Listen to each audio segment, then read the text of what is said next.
yoga. This is what many of you know today as the trendy practice that all of your friends rave about.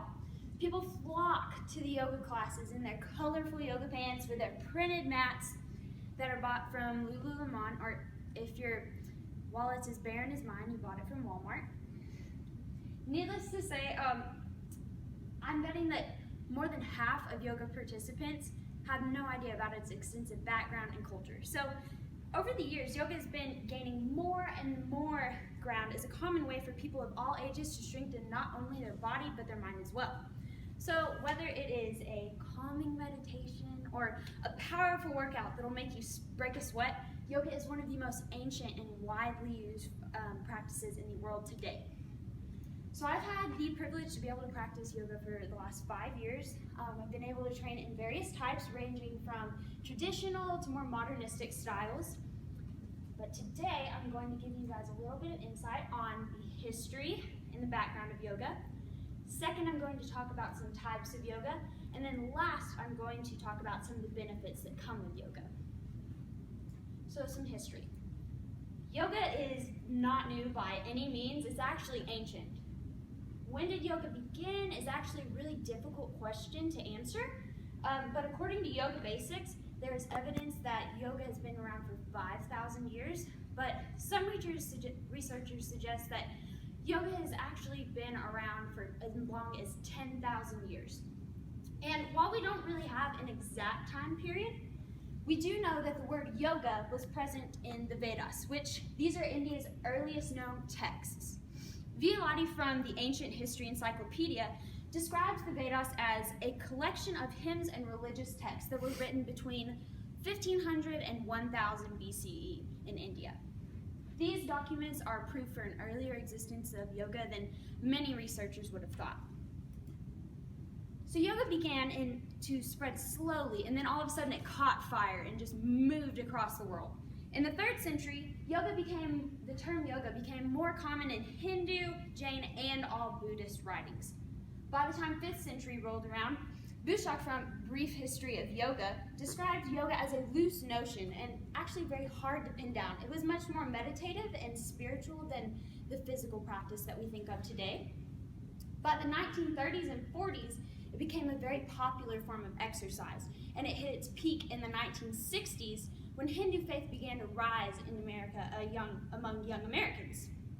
By the 1980s, it was world-renowned for its health benefits, and this is kind of where we're stuck at today, more of a physical practice, while there are people who still use it widely for spiritual practices.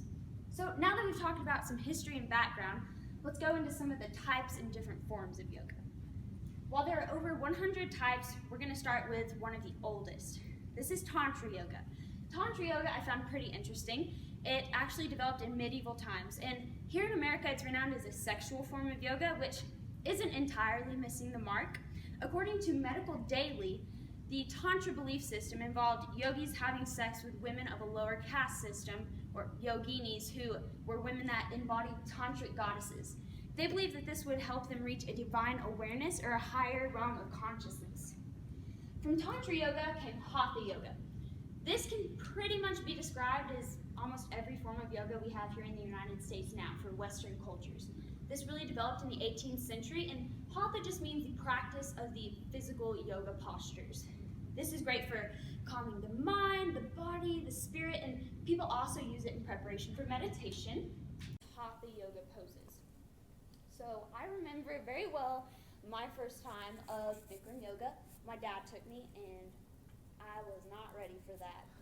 I went in, and as soon as I walked into the room, the heat and the humidity just took the breath right out of my lungs. I struggled through that entire class, and I left there feeling like a dizzy, limp, wet noodle, and I'm pretty sure I lost 5 pounds just from sweating. That guy is me right there. So, most people would ask, is this torture or is this yoga? But Bikram and its more traditional counterparts have numerous health benefits as well. So now that I've talked about some different types of yoga, we're going to go into some health benefits. So there are 2 different sides. We have both the physical and mental aspect of the health benefits. So first off, the most common and most well-known would be flexibility and strength. These movements are designed to lengthen and strengthened muscles of the body. But in addition to having long and lean muscles, according to Dr. Natalie Nevins, who is a board-certified osteopathic physician, yoga is also great for alleviating chronic pain with things associated like arthritis, back pain, carpal tunnel syndrome, things like that. It's also great for increasing vital organ health.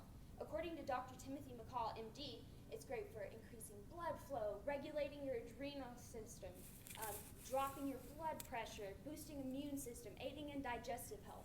Pretty much an overall medicine. And that's just the tip of the iceberg. We also have our mental benefits. So first thing we're going to have is happiness. People who practice yoga are proven to have increased levels of serotonin, which in turn will boost the practitioner's happiness. Next, we have an improvement in focus. Since one of the principles of yoga is focusing on the present, people can often carry this intense focus through other aspects of their life, such as work, relationships, business. And then lastly, we have sleep. Yoga is perfect for reducing outward stimulation, which in turn helps people go to sleep faster, sleep deeper, and have more restful sleep. So just to recap, I went over some history and background of yoga. Secondly, we talked about some different types, some common and not so common. And then we also went over some benefits of yoga, both mental and physical. So from calming meditation to a powerful workout, yoga is the most ancient and widely used practice today. It continues to grow, and it's been found to be a wonderful spiritual and physical exercise for not only men, women, but also people of every age. So whether you're into sitting in a 104-degree room or just chilling on your mat and meditating, there's something for everybody. You just have to roll out your mat and find a starting point.